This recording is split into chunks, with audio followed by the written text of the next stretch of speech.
dan ibu-ibu, acara selanjutnya adalah doa khatam yang akan disampaikan oleh Buya Maradis. Kepada Buya, dipersilakan. Suruhlah masuk dulu. Kami minta kepada semua jamaah yang ada di luar, mohon segera masuk surau karena Buya akan menyampaikan doa khatam pada kita semua.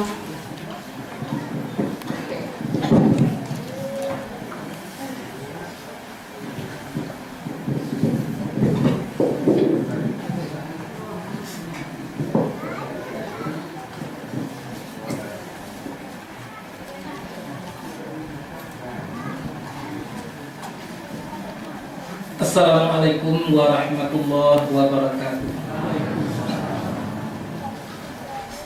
Alhamdulillahi rabbil alamin, wal aqibatu lil muttaqin, wassalatu wassalamu ala asyrafil anbiya'i wal mursalin, wa ala alihi washabbihi ajma'in. Pertama-tama syukur dan puji yang tidak boleh kita lepaskan dalam kehidupan, dalam situasi kondisi bagaimanapun juga.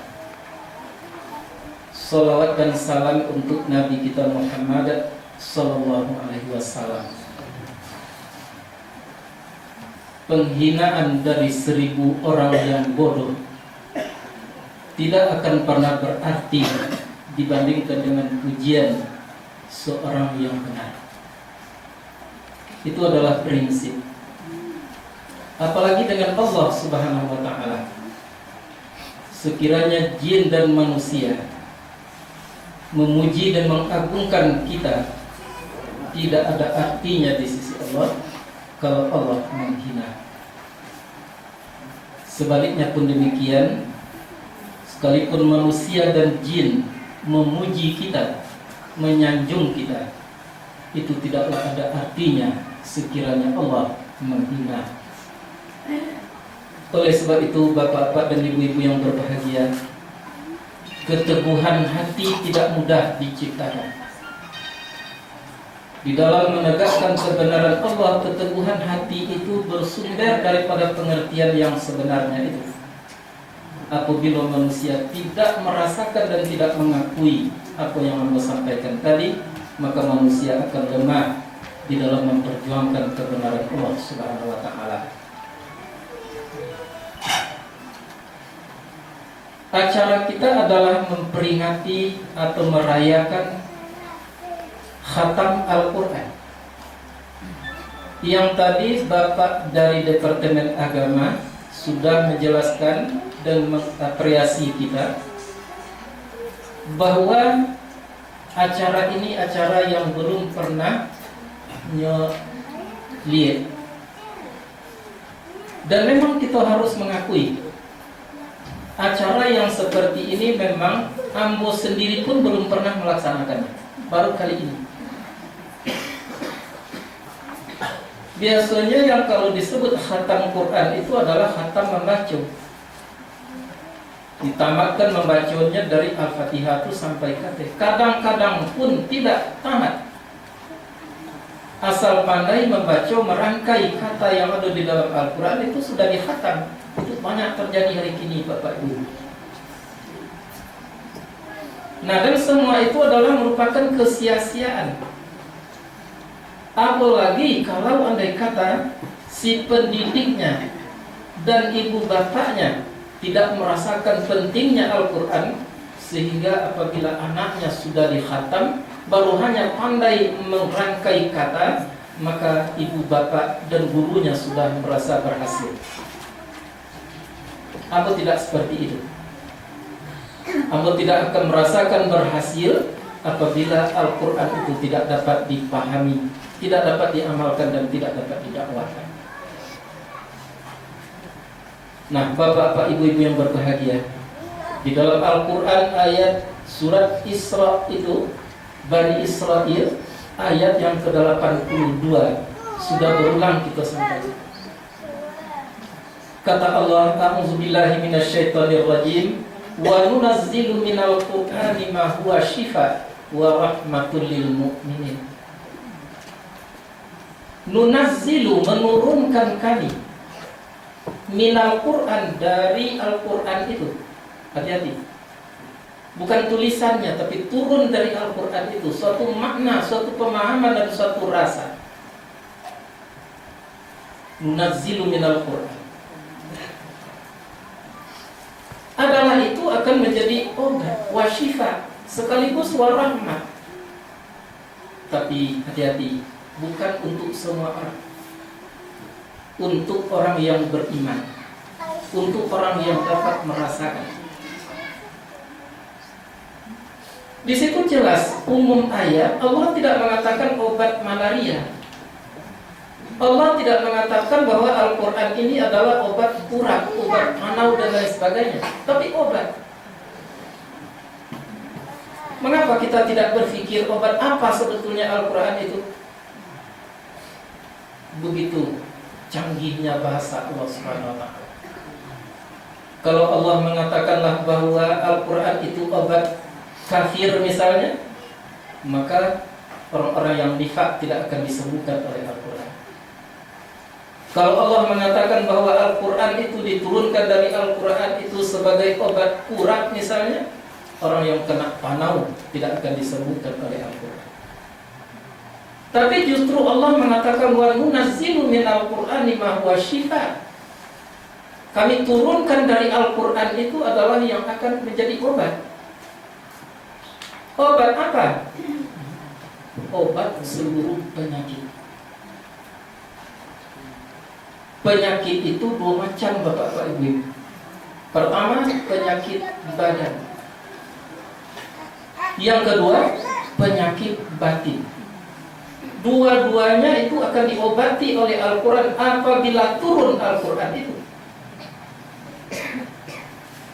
Tapi dihafal ayatnya, tetapi maknanya tidak turun, tidak dirasakan dan tidak disadari apa yang ada di dalam ayat-ayat yang kita hafal itu, maka penyakit akan kunjung sembuh. Sebetulnya kita berangkat dari pemikiran yang seperti itu. Bara banyaknya orang-orang yang menghafal Al-Quran, lalu amalkan Al-Quran, tapi mungkin barangkali karena tidak dipahaminya, dengan kata lain tidak turun makna yang tersimpan di dalamnya kepada jiwanya, maka yang terjadi luar biasa. Lihatlah yang suka bergunjing orang Islam. Lihatlah yang suka adu domba orang sholat. Lihatlah orang yang maling terompah di musajid, orang sholat. Perhatikanlah tukang adu, tukang fitnah, orang sholat. Perhatikanlah orang yang tidak menghargai kebenaran, orang sholat. Ada apa sebetulnya? Padahal gunjing itu adalah penyakit, ribah itu adalah penyakit, tidak menghargai kebenaran itu adalah penyakit. Ada apa sebetulnya? Sehingga penyakit mereka itu tidak kunjung sembuh, mulai dari tingkat bawah sampai tingkat atas. Kalau kita lihat penyakit itu sudah merebak ini, jawabannya hanya satu, karena tidak bisa turun atau menurunkan apa yang ada di dalam ayat terhadap dirinya sendiri. Perhatikanlah kembali ayat-ayat yang dibaca oleh peserta tadi. Mulai daripada berbicara tentang kitab Allah Subhanahu wa Ta'ala. Siapa tak tahu nambah soal Quran ke kitab Allah, besar kecil tua muda tahu, tapi dia tidak merasakan betapa pentingnya kitab Allah itu kalau didekat, untuk didekat. Betapa malangnya kalau menjauh daripada kitab Allah itu. Ini tidak dirasakan.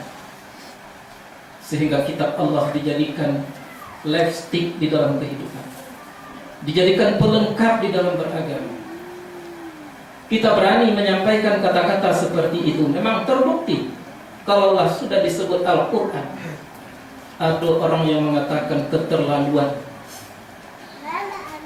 Jamaah banyak melapor, mengaji siang malam di situ, tidak bosan awak, tidak muak awak itu mengaji. Ini orang yang tidak peduli kepada kitab Allah Subhanahu wa Ta'ala.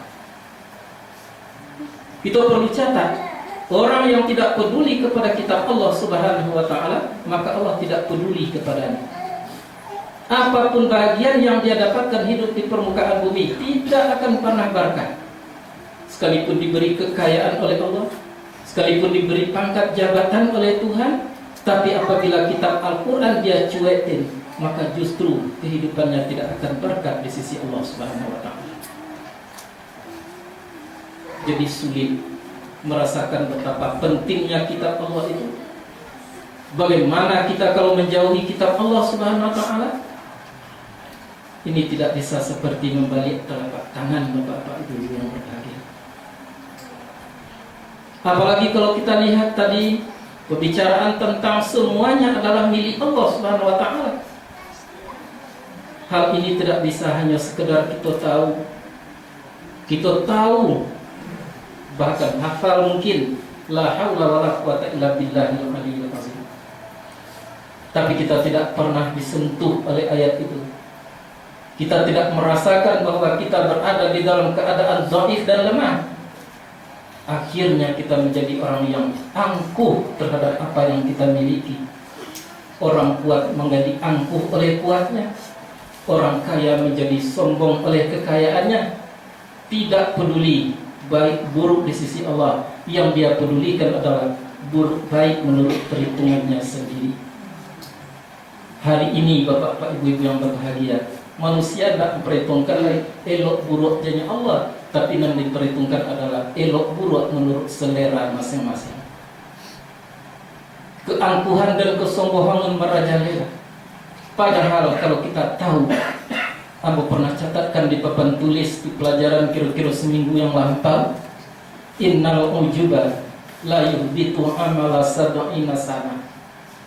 Sungguhnya ajib itu tidak merasa la haula wala quwata illa billah.